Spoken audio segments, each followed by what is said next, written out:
Yan guys, for today's video, dito kami sa labas. Tambay-tambay muna. Tambay-tambay muna. Sobrang ganda dito ng view guys. Makikita na rin parang bagay guys. Kaya dito lang ako. Tambay-tambay lang ako dito.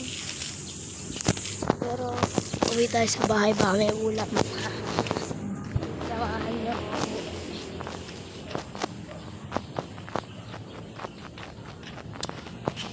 Sobrang init talaga ngayon. Hindi ko talaga maano. Tapos guys, dito sa bahay namin, ito yung ulam. Sabi na may sabaw pa dito ah. Sabaw pa.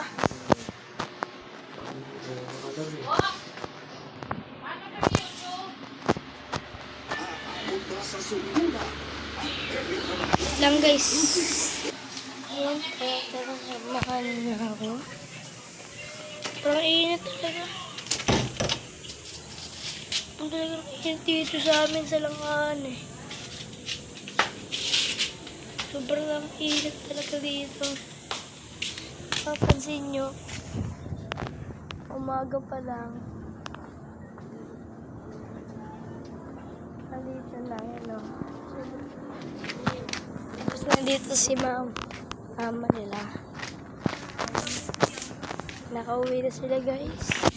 Si mama nila hindi ko nakauwi na kasi galit siya pagkasama. And doon na rin ako natulog. Sobrang init talaga dito eh. Mamaya na lang ulit ako magpa-vlog. Peace. Subscribe.